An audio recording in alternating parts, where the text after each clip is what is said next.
Hi, everybody. It's 8:31. And it's the one-year anniversary of the Marathon bombing. We've had. If Phil Kirkpatrick could turn back time, there was blood everywhere on that sidewalk on Boylston. he would unsee the things he saw that day. Help up from the medical tent. Get as many people up here as you can. They hit us on the most innocent of events. I mean, a foot race. He's come a long way.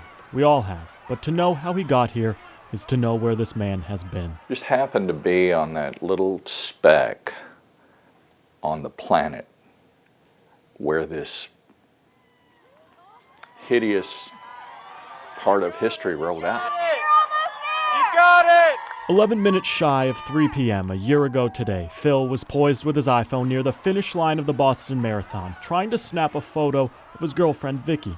This is personal to everybody. Vicky was a few hundred yards away from the first explosion. Phil wasn't quite as fortunate. 10 feet away is where the 5 people were that I saw down. The lost foot and a lost leg, and blood was everywhere. He wore his UT Vols shirt that day so that Vicky could spot him in the crowd. She never saw him, but most of the country did. I couldn't hear anything, and I was dizzy, and that's when some medical types came running up and put me into a wheelchair and wheeled me down across the finish line. Nearly deaf in both his ears, constant ringing of tinnitus in his right. And it doesn't ever stop. Phil didn't need his hearing, though, to see what he needed to do. Any of us who were injured, who could train and do this, and give it all we got, need to do it. Okay, just need to do it. Today it's going to be the Hot Run playlist. As one of 260 people injured that day, this music industry attorney was given an invitational entry to run the Boston Marathon next week. No other year would I have any business being on the course of the Boston Marathon. This year, I have to be there.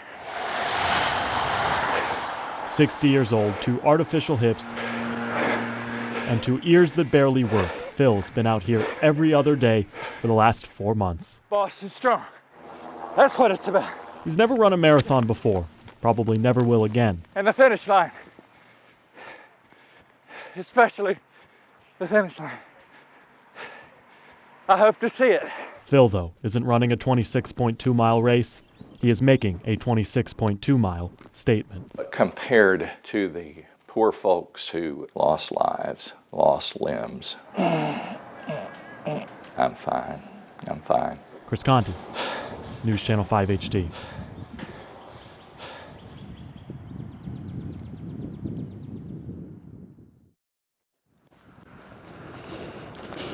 It is the last place any mother should be. Okay. Standing in a cemetery, alone, with her youngest child.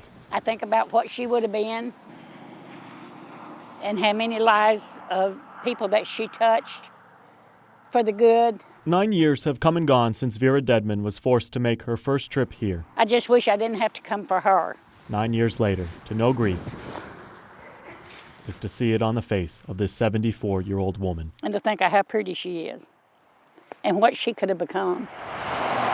1 month shy of her 1-year anniversary with Metro Police, Christy Jo Dedman pulled to the side of I-40, lights flashing to help a stranded motorist in the middle of the day. To this day, officials believe the semi-truck driver who slammed into her did not so much as tap on his brakes. 18 days before that, the move-over law came into effect. Hard as it is for her to admit, Vera knows unless something changes, it will happen again. Mm-hmm. It's just a matter because these people are out there and the motorists, a lot of them are not paying any attention to them. And sadly, she's right. Yes. Yep. I was on the right shoulder, good 8 feet off the interstate, and a guy crossed 2 lanes to come over and hit me. I was parked with my lights on. As a TDOT help truck I operator, was back in service on that one. Carl Wright's job is to keep Tennessee's highways moving. He's out of gas, getting his own gas in there. He's not a police officer, I've got a pickup truck. but he knows that the law clearly states drivers must move over or slow down for emergency vehicles like his. You run out of gas? And yet every day, Hey, there's not much room to pull this rig over, is there? at every call he responds to, like this camper out of gas, Carl's office is just inches wide. Our lives are in people's hands that are driving by. You don't know on a normal basis who is driving by. Since records started being kept on these things in 2005, 323 first responders were hit out on the roads. Like this Franklin police officer in September. 1081 40 westbound 222. It's sad it's gotten to a point you expect people not to move over. James Christensen is a patrol officer with the Mount Juliet Police Department. We are going to look for motorists not moving over. We rode along with him last week to see how often this happens. First, one officer pulls a car over for speeding on I-40. James sits behind him, lights flashing to provide protection. Not 2 minutes pass by before two drivers fly by with no attempt at slowing down or moving over. You know why I'm stopping you, sir? No? You failed to move over to the left when you passed the emergency vehicle that was on the right side of the roadway. This driver's excuse, Is that lettuce? he was eating McDonald's, a burger that could have cost him $500 in fines, or worse, an officer's life. They're just not paying attention. They're either eating or texting or just, I'm not sure if they're looking at their phone or what, but they're just not paying attention. She used to tell me, Mom, I know you don't want me to be a police officer, but I love that. And she was right. But, I live with the thought that that's what she wanted. Having now lost her husband in the year since her daughter's death, She missed saying goodbye to her daddy. But he had to say goodbye to her. Vera is left to wonder why the fine for breaking the move-over law is the same as littering. Is throwing a piece of trash on the road and getting $500 fine, is that better than a $500 fine to kill somebody? It is the last place any mother should be. And yet she's here every month, all because one driver didn't change lanes. Her ambition was to make a difference. Just to make somebody happy, make a difference in somebody's life. Chris Conti, News Channel 5 HD.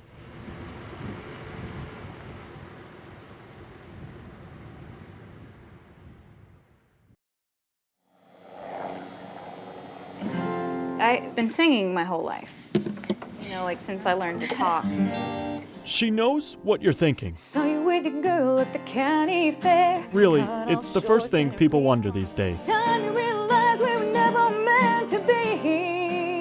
And it's not that they recognize her voice. It's from the jingles Yeah, I did this years ago. she sometimes sings on TV. As a little girl, Amber Rose McLemore saw her name in lights. She dreamed big. Once are watching. Her dreams were big. Try to imagine then what it was like when this 32-year-old from Madison had to ask her husband to pick up a camera and record this. It's 2:10 in the morning, May 25th, the day after my birthday. Cancer. I've been pulling my hair out for approximately 30 minutes. While I'm pulling out my hair, I'm just sitting there. It's raining hair. Hallelujah. It was crazy, but I made it fun. All my baldness. I looked like a It mess. looks so bad. Oh, yeah. Unlike the song she is used to writing, though, this ending isn't up to her. Every day I wake up, I'm thankful. And I don't want to let go. I'm not ready. Thing is, though, her treatment's on hold. We are not here for cancer stuff for a change. I actually got poked for a different reason this time, and we're here to bring this little child into the world, so. Long before March, when doctors found that lump in her breast, they discovered something else. You sure that's not the umbilical cord? Or, they're like, it's a boy. 6 weeks into her pregnancy, Yeah. Amber and her husband Shane She's kept it together through so much of this. had to ask themselves, should they keep the baby? It was never a thought. Not once. So this baby's, he's meant to be here, and he's gonna be here. Doctors pumped her full of drugs for as long as they could, but her placenta was damaged. I couldn't have any more of the chemo that I was having. And the stuff they need to give me now would kill him. Kill him. And waiting to finish chemotherapy, could kill her. Across the board, you can't make the same decision for every woman. At this point, 4 weeks premature, Dr. Ann Blake's biggest concern are the baby's lungs. She has a wonderful spirit. She's touched all of us. I just want to hear him crying. Like, that to me is going to be the best thing I've ever heard. And so then, as women in labor often do, There's a contraction thingy, there's a heart thingy, here comes one. she waited. Amber's doing wonderfully. We're right on track, and I really expect in the next few hours we're going to have the baby. Yay. It's starting to hurt. Oh, here we go. He weighed 5 pounds, 3 ounces, which was more than any of us expected. Say hello to the world, buddy. No ICU, no NICU. I have a feeling we got a lot of restless nights coming. Baby's first bath. Any doubts they had about little Brantley's health I know, man. washed away on September 10th Likes the bath. at 4:44 p.m. Bless you. They can see now that their son will be At the end of fine. the day, I can't treat her. I can't make her well. I can't take the cancer away. I mean, Here's my baby. But every precious moment with him Baby. is a painful reminder to her You're a sweetheart. that she still has cancer. This isn't over yet. And so badly I want it to be because I don't know what I would do if I couldn't be in his life. But he's given me so much more of a reason to fight. And we're going to get through this. More than anything, It's okay. Mama's not going anywhere. they want the next few months of treatment to fly by, the cancer to be gone, Amber to be fine. The more that happens in life, the harder I'm going to fight. They realize it's a lot to ask for. But why not? They already have one big reason to believe. I don't know when they label you a survivor, but he's going to be the first survivor out of the two of us, and then I'm right behind him. Chris Conti, News Channel 5 HD.